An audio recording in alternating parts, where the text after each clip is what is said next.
We all have a choice. We can either make a living or design a life. And to design your future, you must have goals. Well-defined goals are like a magnet. They pull you in their direction. And the better you have defined them, the better you have described them, the harder you work on them, the stronger they pull. And they pull you through all kinds of difficulties, too.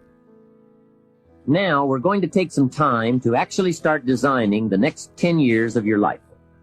We're going to start setting your goals. Goal setting is one of the most important skills to develop if you want to design your future.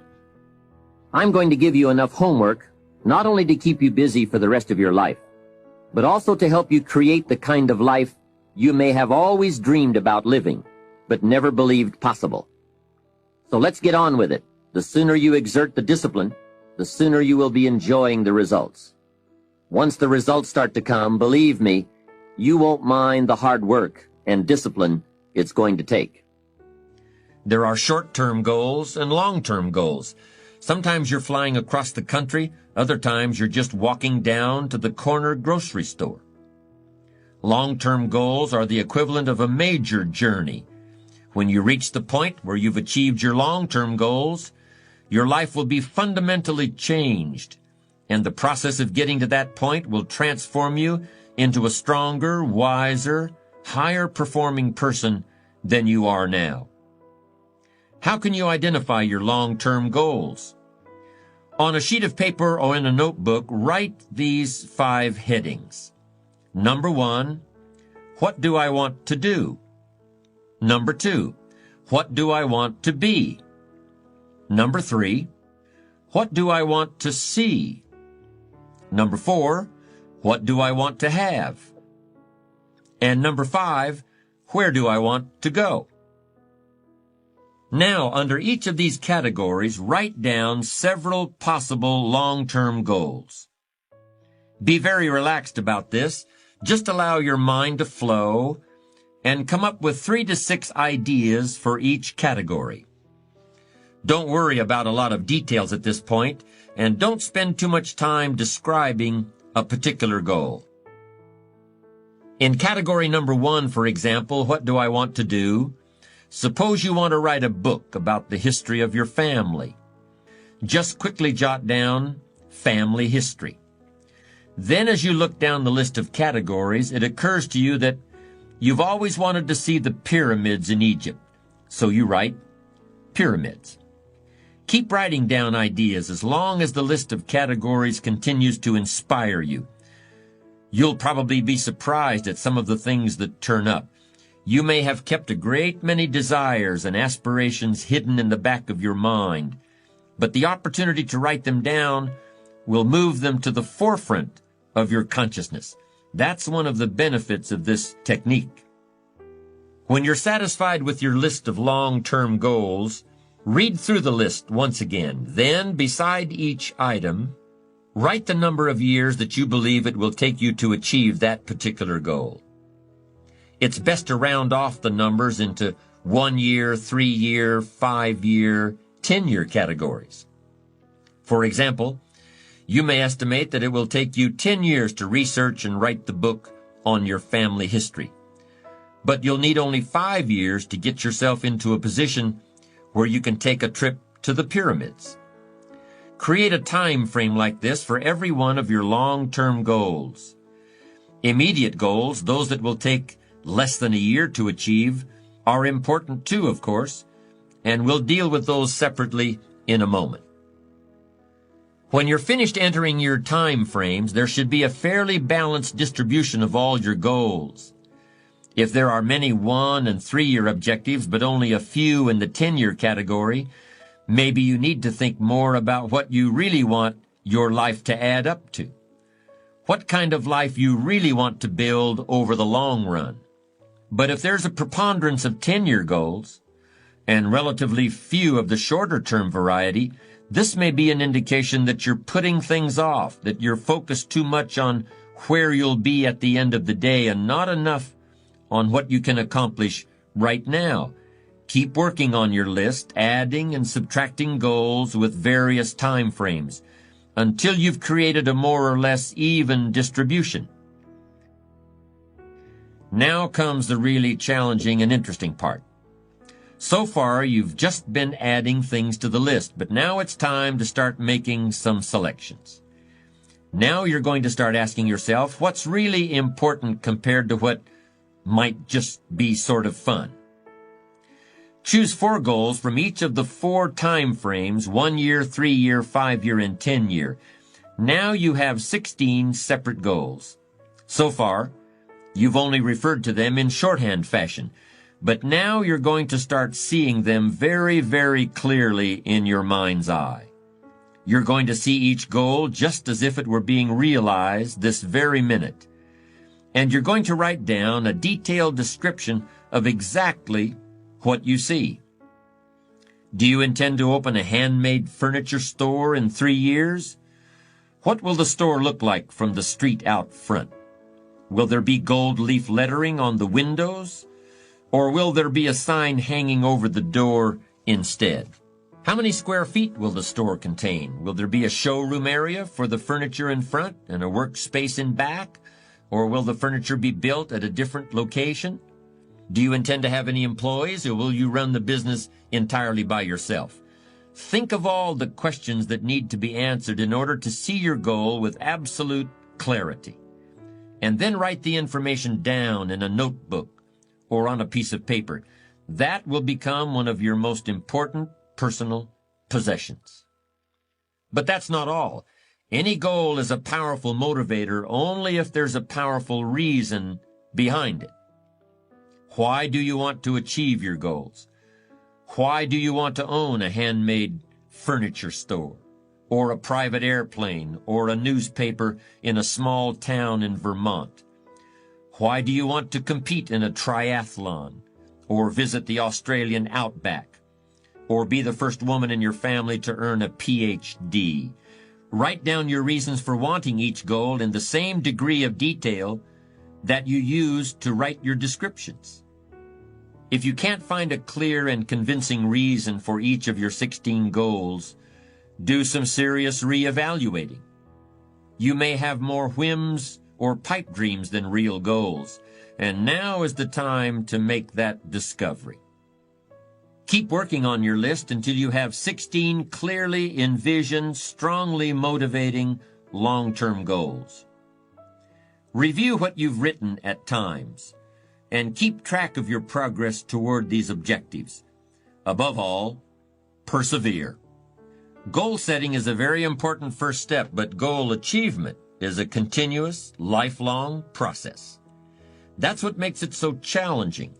That's also why it's so extremely rewarding to finally attain your long-term goals. With regard to immediate goals, those that require anywhere from a day to a year to achieve, I recommend creating lots of objectives that can be accomplished in a month or less.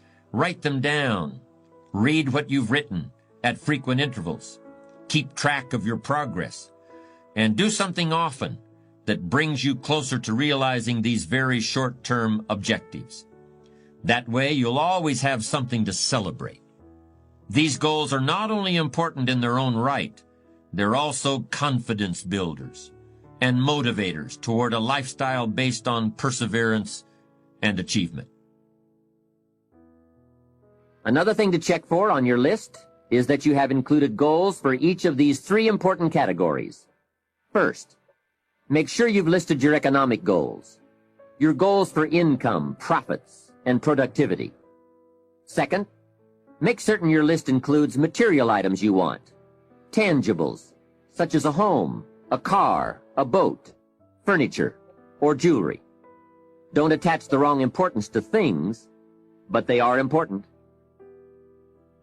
Third, you'll want to include on your list goals for personal development.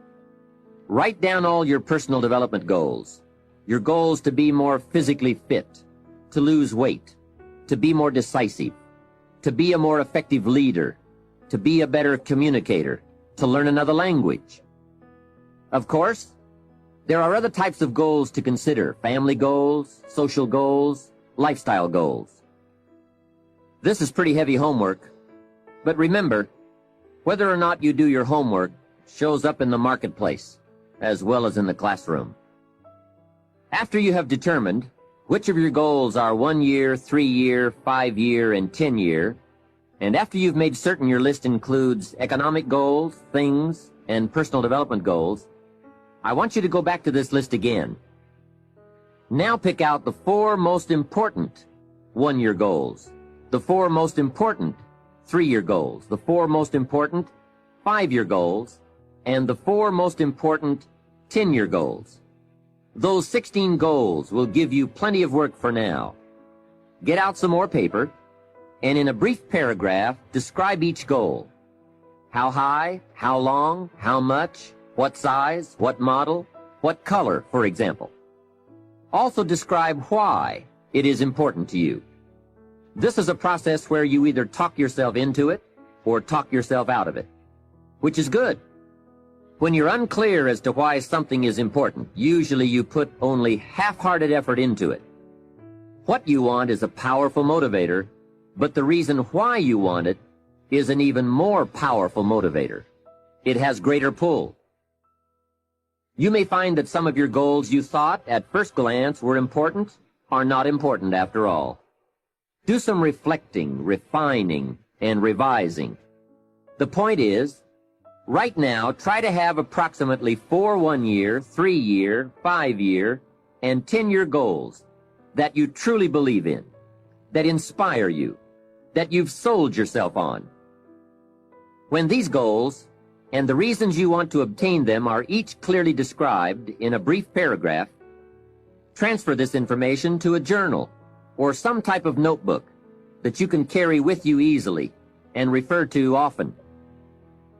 It's essential to set aside some time every week to review all of your goals, to rearrange them, redo them, restructure them, to add goals, or to tear up the whole list and start over.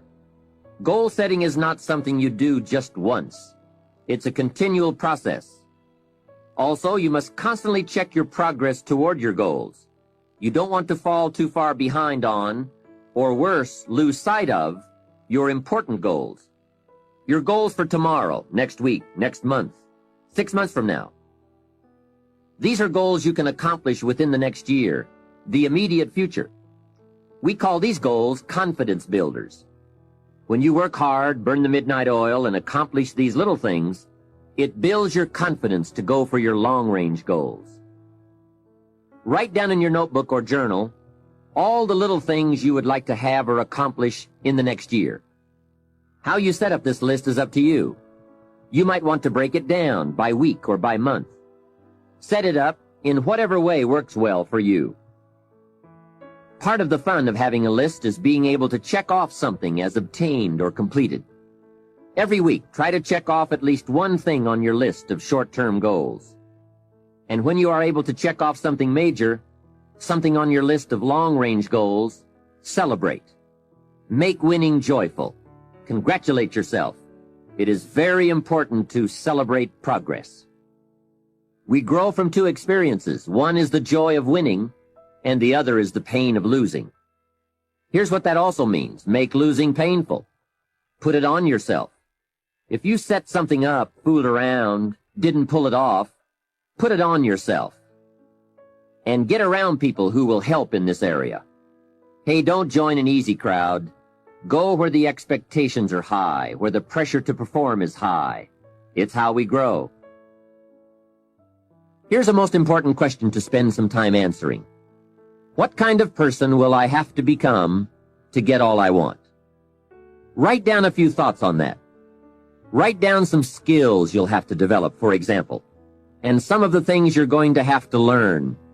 Just spend a little time writing a few sentences on this. What kind of person will I have to become to get all I want? The answer to this will give you some personal development goals. Ask yourself, is this really my goal? Is this truly what I want? Is it a positive goal? Is it important enough to me to become what it takes to reach this goal? Is it mine? Is it worth it? Redefine what actually is important to you. Redefine how hard you'll really work to get them. Achievement means moving forward. And in order to move forward, you must be motivated, inspired, ambitious. You must have dreams and goals that create ambition. Good ambition, positive ambition. Now, ambition does not mean being greedy. It does not mean being selfish. It does not mean getting ahead at the expense of others. Ambition is not greed.